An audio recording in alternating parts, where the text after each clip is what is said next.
At the time of this recording, I have spent exactly $0 investing in my YouTube channel.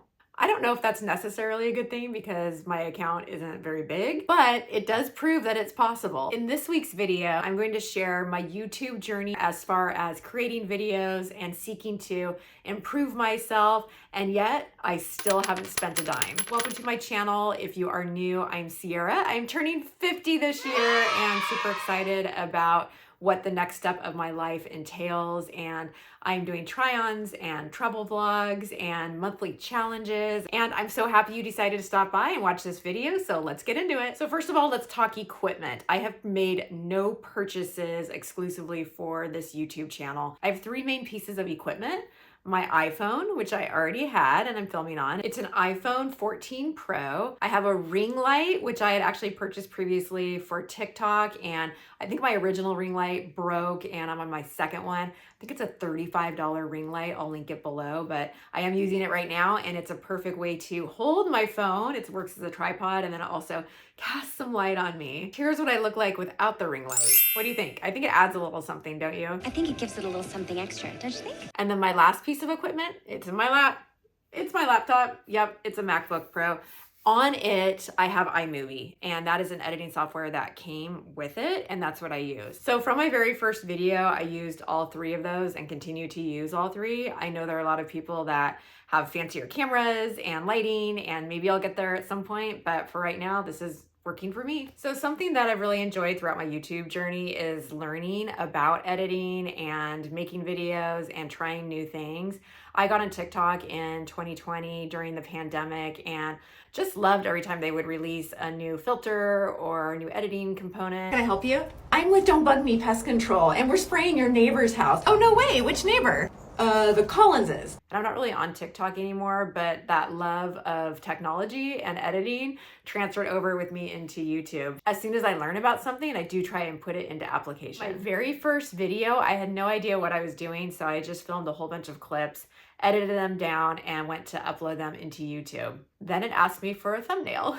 I was like, what's a thumbnail? So quickly I realized I didn't have one of those, and so I went back and just took a screenshot from one of my video clips. And if you look back at my very first thumbnail, which was in January of 2023, it's just a photo. There's not even a title on it, but I got better. And my second video, I added a title to it. I think it was also a screenshot from my video because I forgot, oh yeah, I need a thumbnail, but at least I put a title on it. So that was an improvement from video 1 to video 2. By my third video, I was like, oh, maybe I should be thinking about this thumbnail thing. And I do have a free Canva account, and I was able to go onto Canva and basically search for YouTube thumbnail template and found some templates on there. And you can see I was using some very cheesy looking clickbait type templates. This was back in January, February of 2023, if you look through those videos. But at least I started the process of proactively thinking what that thumbnail could look like. To date, I still have a free Canva account, and that is what I create my thumbnails in still. I've moved away from using the templates and am doing a little bit more of the design on my own, which isn't saying much. They're not great. I'm not getting hundreds of thousands of views. In fact, my most viewed video is a year ago and it was 15,000. Again, I'm not doing this perfectly, but maybe you can learn a little bit. I was kind of plodding along and just doing my decluttering videos with really no editing other than clipping down my content and adding titles. Then I took a trip to Mexico with my 2 daughters and did a vlog style video for the first time and figured out how to do a voiceover using iMovie. No evening in Puerto Vallarta would be complete without a trip to the club. So this was a lot of fun. The countdown that iMovie has where it goes 3, 2, 1, and then you start recording took a minute to get used to because as soon as I hit record, I would start talking and it would cut me off. This was also the first time I used images in my video, and there was this thing called the Ken Burns effect. And I was like, what is that? It looks kind of cool. It's when it starts out at one side and goes to another side.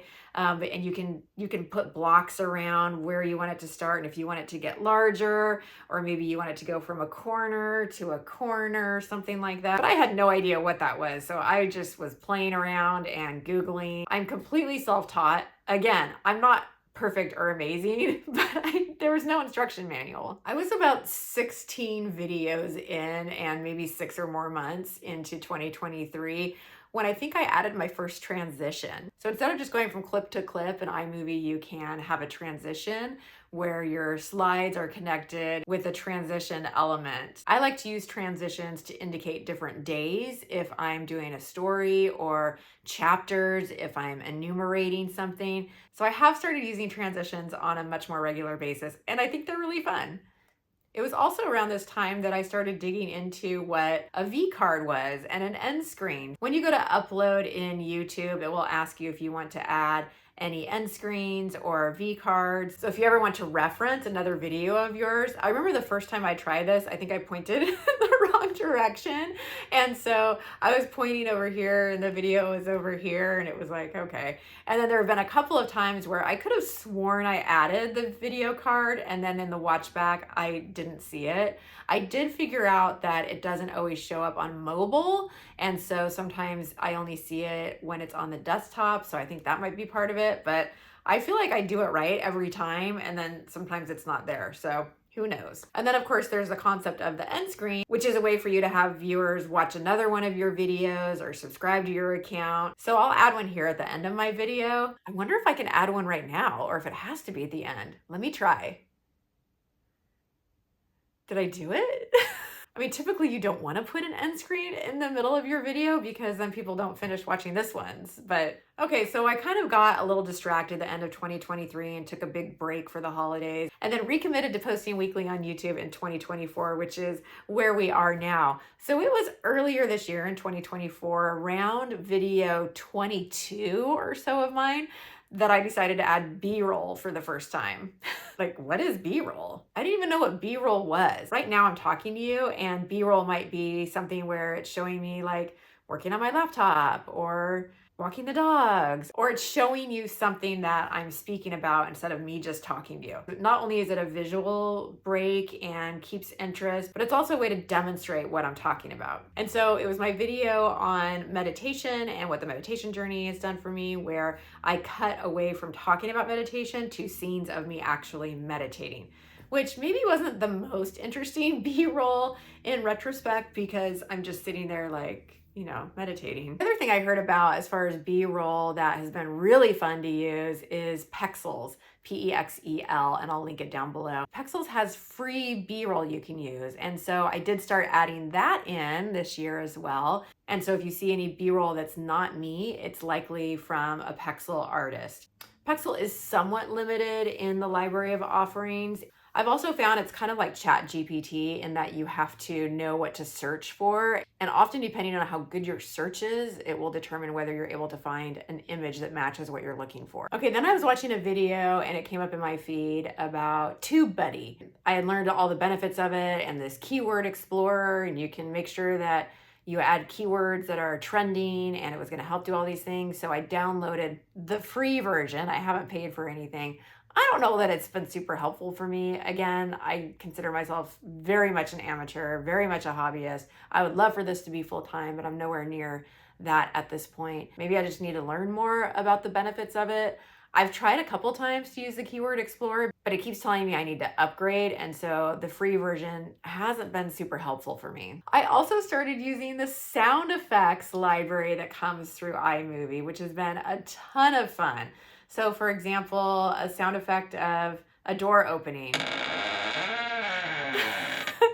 The door didn't open, that was a sound effect. Or people applauding because I found sound effects. I just think they're fun. Again, it's a way to just engage and keep the video interesting. And oh yes, very free. The latest editing skill I've been playing with is the jump zoom. I used this in my hula hoop video when I zoomed in on my expression when the guy opened the door when I was hula hooping. So it was like, and that's really the extent of my capabilities and what I'm using for YouTube and my channel. I do have a couple of things that I've been thinking about spending money on, and I'm not sure what will make me pull the trigger, but I'm really close on one of them, and it's upgrading to the full version of Canva. There are just so many elements that I can see, but I can't have access to. Even templates I think that look really neat, but they're in the paid version. The other thing that I thought looked super cool is a tripod with a gimbal. And I saw it in a video from Katie Steckley. I love her, by the way, go follow her. And it's called the InstaFlow. I was watching her video and thought, oh gosh, that's gotta be thousands of dollars. And I clicked on it and I think it was under $200. So very reasonable for what it looked like it did.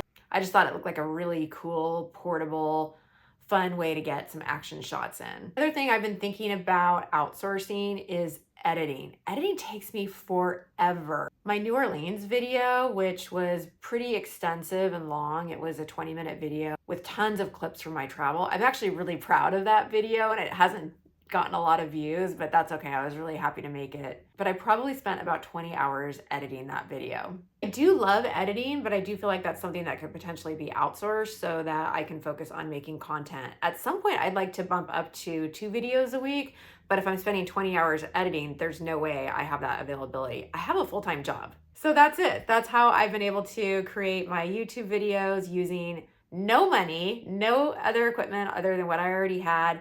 What am I missing? Is there something that I should be doing that if you have a channel, what is the tool that you can't live without that you pay for or that you get for free? And what would be the first thing you would buy? I would love to hear from any of you with a different experience or more experience than I have. We can all learn from each other. Thank you so much for staying to the end. Please consider subscribing and hopefully here's an end screen.